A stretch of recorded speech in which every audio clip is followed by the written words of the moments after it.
Okay, so one idea is GEM, which is exactly psychological service does the hotline provide.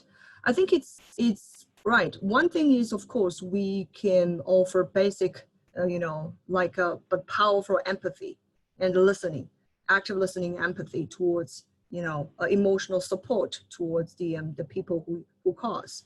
And for hotlines, the major kind of task for hotline is provide emotional support and to kind of, elicit resources from that person's who cause.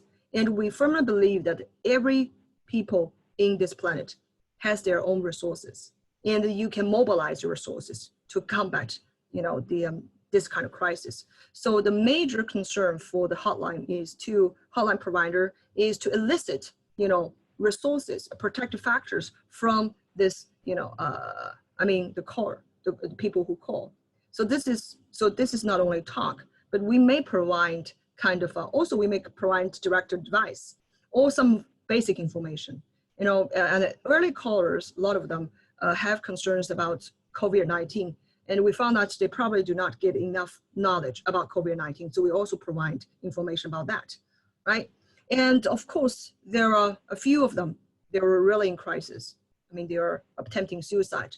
So the final task for hotline is to save life. Okay. Exactly. We have in New York a 24/7 suicide prevention hotline, and it's answered by Chinese language counselors, in addition to many other languages. So that's in the work. Here, there's a question here. What are something you have found helpful to say to students who are anxious, depressed about their situation right now? Oh, good question. I think the number one suggestion, it's not suggestion, the sentence I say to my students is, that's normal. That's normal. Your reactions are normal. These reactions are normal reaction to stress, right? And you are doing pretty good. Because this is our system's, kind of a response. I think this is usually the first sentence I say to everyone. That's normal, right? That's normal reactions. And which means that you are reacting quite good with the whole systems. Your system is trying to protect yourself. And then, depending on what kind of stressors, I will try to identify the stressors they have, right? And why probably they are depressed or anxious. Then based on the information I get, I will offer some direct suggestions, like, some kind of coping strategies, right? And I think that in this period of time, the way I work is more directive than in the usual setting.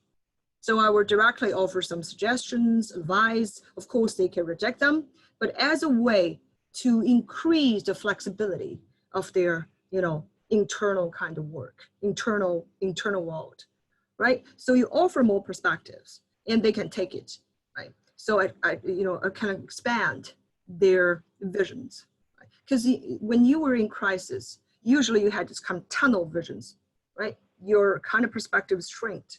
So by offering suggestion, you don't really need to take them, but by offering suggestion, a different way to do, then you get different things. So I think normalization is the number one thing I do. And then I provide advices. And of course, I provide a lot of, emotional support towards, right? This is something that I usually do.